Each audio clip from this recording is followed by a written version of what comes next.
పొలిటికల్గా ఒక లెజెండ్ మీరు ఏదైతే చేస్తున్నారో అది రిప్లికేట్ అవుతుంది స్క్రీన్ మీద. సో మీరు ఎలాంటి క్యారెక్టర్ వేసినా ఒక ఓన్ చేసుకుంటారు ఒక వర్గం. సో మీరు సరైన నోట్ చేసినా కానీ మీరు చెప్పకపోయినా కానీ అది జగన్ క్యారెక్టర్ అని అందరూ మాట్లాడేసుకున్నారు. అలా తీసుకోవడం తప్పండి. అంటే అది ఆడియన్స్ చాయిస్ అది. సో ఇప్పుడు చంద్రబాబు అనేది సో ఒక లివింగ్ లెజెండ్ క్యారెక్టర్ చేసినప్పుడు ఎలాంటి జాగ్రత్తలు తీసుకున్నారు? అదేంటి నేను ఇందాక చెప్పినట్టు జాగ్రత్తలు ఆల్రెడీ తీసేసుకున్నారు. అక్కడికి వెళ్ళి నిజాయితీగా ఆ స్క్రిప్ట్లో ఉన్నది పర్ఫామ్ చేయగలటానికి ఒక ప్రయత్నం జరుగుతుంది చూసారా, అది నా వంతు ప్రయత్నం. బట్ అది చేసేటప్పుడు కొంచెం ఎక్కువ అవ్వచ్చు తక్కువ అవ్వచ్చు, ఆ భయం అందరికీ ఉంటుంది. అది నేను దేవా గారికి కిరణ్ గారికి ఫస్టే చెప్పేసేవాడిని, ఇట్లా ఒకవేళ ఎక్కడైనా కొంచెం శృతి మించుతుంటే చెప్పండి సార్, కొంచెం వాల్యూమ్ తగ్గించండి, లేదు వాల్యూమ్ పెంచండి అని చెప్పి వాళ్ళకి ఆ కంట్రోల్ ఇచ్చేసి I use to enjoy the flow. And ఒకవేళ ఎక్కడైనా కొంచెం అండర్ ప్లే చేస్తున్నప్పుడు లేదు ఇంకా కొంచెం లౌడ్గా ఉంటే బెటర్గా ఉంటుంది, లేదు మరీ లౌడ్గా వెళ్తున్నప్పుడు కొంచెం తగ్గించండి బాగుంటుంది అని చెప్పి we use to have that very healthy communication happening between the team and me.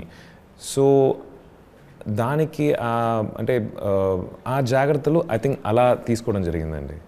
Okay sir, ఇప్పుడు డైలాగ్స్ అనేది టీజర్లోనే చాలా థాట్ ప్రొవోకింగ్గా ఉంది, కొందరిని గిల్లి గిచ్చి విధంగా ఉన్నాయి. ఎందుకంటే 20 ఏళ్ళ నా కెరీర్ని ఒక మేకప్ ఆర్టిస్ట్ అనే ఒక డైలాగ్ వాడారు.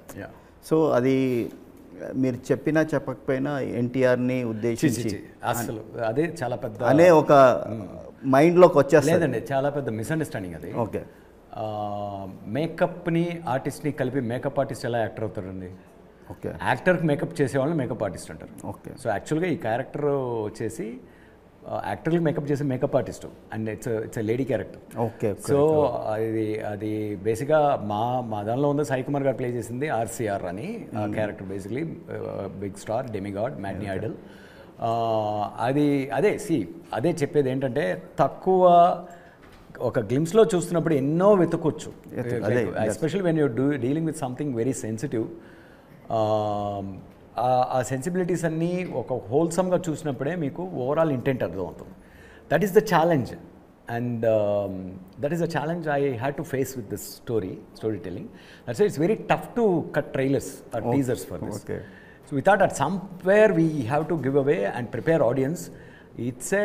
ఇట్స్ లైక్ అగైన్ వాళ్ళిద్దరి మధ్య చివరిలో జరిగే కన్వర్జేషన్ కూడా it's a friendly banter.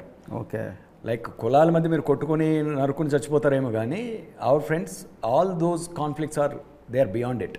Okay, they make it joke out of it అనే ఒక సుపీరియర్ సోల్స్ రిఫ్లెక్ట్ చేయడం కోసం డిజైన్ చేసింది. అది ఓవరాల్గా చూస్తున్నప్పుడు ఏంటంటే మీకు అన్ని డీటెయిల్స్ అర్థమవుతాయి.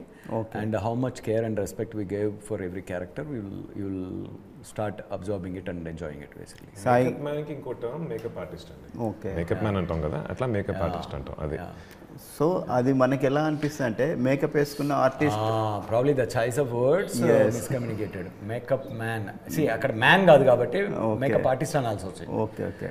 సో ఆర్టిస్ట్ అన్నప్పుడు మీరు ఏమనుకున్నారు? యాక్టర్ అనుకుంటారు.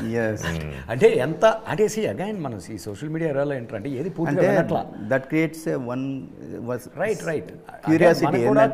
క్విక్గా వెళ్ళిపోతున్నాం కన్క్లూషన్స్కి. ఓకే, అవి ఎప్పుడు మారుతాయంటే once you get into the show. It's like tease. మేము కావాలని క్రియేట్ చేసిన టీజ్ కాదు, genuine misunderstanding. Okay, genuine misunderstanding. So unintended misunderstanding. NTR character పోలిన ఒక క్యారెక్టర్ని సాయి కుమార్ అలా పోల్చుకుంటూ అనుకోలేదండి. నేను నా కుటుంబ కథలో ఒక క్యారెక్టర్ ఓకే ఉంది సార్. మీరు ఎంత చెప్పినా అగైన్ నేను ఒక ప్రాబ్లం చెప్తాను మీకు. ఇప్పుడు ఇది ఎన్టీఆర్ గారే లేకపోతే ఇది సిబిఎన్ గారే ఇది వైఎస్ఆర్ గారే అని నేను చెప్పాను అనుకోండి, నేను రాసే ప్రతిదానికి బాధ్యుని కదా, అకౌంటబుల్ కదా. నేను నిజంగానే వాళ్ళ కథ చెప్పాలి, నిజంగా యథార్థమే చెప్పాలి అన్నా కూడా 6 గంటల సేపులో 60 ఏళ్ళ జీవితాన్ని చెప్పారు ఎవడైనా చెప్పగలరా సార్? మీరు ఏ కథ చెప్పినా రిపబ్లిక్లో కానీ ప్రస్థానంలో కానీ రకరకాల అంటే నాట్ ఓన్లీ తెలుగు కమ్యూనిటీ, తమిళ్కి రిలేట్ అవుతారు, నార్త్లో పొలిటికల్ రైవల్స్. ప్రస్థానం కాదని తమిళనాడుకి వెళ్తే ఒరే తమిళ పాలిటిక్స్, నేను తమిళనాడులో ఉన్నాను కదా, అరే తమిళ పాలిటిక్స్ వాళ్ళు పట్టుకున్నాం అని చెప్పి ఒక పర్టికులర్ ఫ్యామిలీకి అసైన్ చేస్తారు దాన్ని. సంజయ్ దత్ గారితో వర్క్ చేసేటప్పుడు ఈ యూస్ టు టెల్ ఇది బీహార్లో ఒక ఫ్యామిలీ కదని, లేకపోతే ఇక్కడ యూపీలో ఆయన వైఫ్ ఏమో యూపీలో ఫ్యామిలీ కదని, లేదు వీళ్ళ కథ అని వాళ్ళు కొట్టుకునేవాళ్ళు. వాళ్ళకలేదు ఇది ఎవరి కథ కాదు స్వామి, లోక్నాథ్ నాయుడు కదా, సందీప్ కిషన్ శర్వానంద్ చేశారు కదా, దేవకట్ట రాశారు కదా. ఎప్పుడైతే ఆ కాన్ఫ్లిక్టు స్టోరీ వరల్డ్ జెన్యూన్గా ఉంటుందో మల్టిపుల్ ప్యారల్స్ వస్తాయి, ఒక్కొక్కరు ఒక్కొక్క విధంగా ఆపాదించుకుంటారు, ఓన్ చేసుకుంటారు. So that's the process of story telling and in a way I believe that is an effective story telling అనుకుంటున్నాను. అంటే మీరు ఎంచుకునే కథలు అలాంటి డౌట్స్ క్రియేట్ చేస్తుంటాయి. సో రిపబ్లిక్లో బట్ ప్రస్థానం ఎవరిని బాధించలేదు కదండి. ప్రస్థానం ఆ స్టేజ్లో దానికి ఇది కూడా అంతే, ఇది కూడా చిన్న కుటుంబం కదా, ఇది పెద్ద కుటుంబం. రిపబ్లిక్ చేసినప్పుడు కూడా అలాంటి రకరకాల సందేహాలు రిలీజ్ ముందు ఉన్నాయి. రిలీజ్ తర్వాత ఎవరికన్నా ఉన్నాయా? కొన్ని ఉన్నాయి.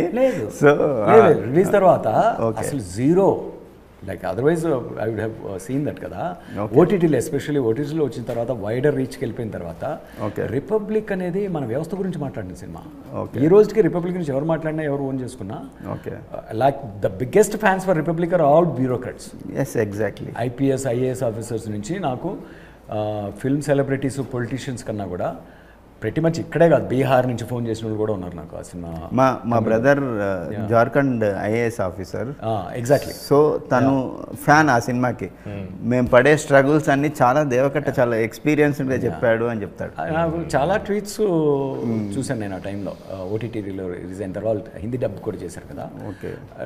సమ్ బీహార్ పాలిటిక్స్ సంబంధించిన వాళ్ళు కూడా ట్వీట్ చేస్తున్నారు రిపబ్లిక్ గురించి.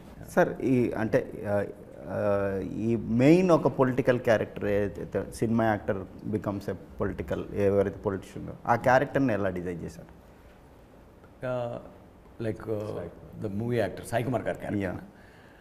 C actually there will be a continuous tease అండి. నేను ఆ యాక్టర్ కథగా చెప్పలే, వీళ్ళిద్దరూ వీళ్ళిద్దరూ ఉంటున్న ప్రపంచంలో he's a matinee idol. Like వీళ్ళ జర్నీ అనేది వీళ్ళని ఆ క్యారెక్టర్ దగ్గరకు తీసుకెళ్తుంది. ఆ క్యారెక్టర్ పాలిటిక్స్ దగ్గర అవ్వడం అనేది చాలా ఇంట్రెస్టింగ్ యాంగిల్. అది ఒక టీజ్ చేస్తూ ఎప్పుడైతే ఆ క్యారెక్టర్ ఎంటర్ అవుతుందో it will be a blast అనమాట. సో అక్కడి నుంచి ఇంకొక ఒక turning point in there lifes also. So అలాంటి ఒక థర్డ్ యాక్ట్ టర్న్ అంటారు కదా కథలో, అంటే అలాంటి ఒక మూమెంట్ క్రియేట్ చేస్తుంది ఆ క్యారెక్టర్, స్టిరప్ చేస్తుంది. అది కాదు, ఈ కథలో రెండు క్యారెక్టర్లు ఇంపార్టెంట్. చైతన్య మీరు చాలా ఇంపార్టెంట్. ఫేస్ టు ఫేస్ ఒక స్ట్రగుల్, వార్, ఎమోషన్, ఫ్రెండ్షిప్ ఇవన్నీ కనిపిస్తున్నాయి టీజర్లో. సో లాస్ట్ సీన్ ఏదైతే ఉందో ఆ ఇంటరాక్షన్ చాలా బ్రహ్మాండంగా ఉంది. ఒక కెమిస్ట్రీ అద్భుతంగా ఉంది. ఇలాంటి కెమిస్ట్రీ కుదరడానికి మీ ఇద్దరు చేసింది ఏంటి? ఐ థింక్ నేను చైతు ఛానల్గా ఫ్రెండ్స్ అండి. ఒక లాస్ట్ 10 years 12 yearsగా మాకు అప్పటి నుంచి పరిచయం. ఇనీషియల్గా రోజు కాంటాక్ట్లో ఉండేవాళ్ళం. ఆఫ్టర్ దట్ నేను చెన్నై వెళ్ళటం, తన పని మీద ఉండటం వల్ల కొంచెం కాంటాక్ట్ లేదు. బట్ అప్పుడప్పుడు we use to keep in touch. తన యూట్యూబ్లో 30vs21 వచ్చినప్పుడు I messaged and called you. ఇది నాకు చాలా అందమైన సర్ప్రైజ్ లాగా ఉండింది. I know how passionate Chaitu was about getting in to movies and all that.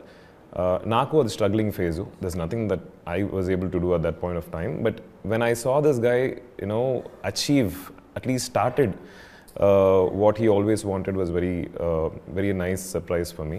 Phone చేసి మాట్లాడాను. అండ్ దెన్ ఎవెన్చువలీ మేము మయసభ కలిసి చేస్తాం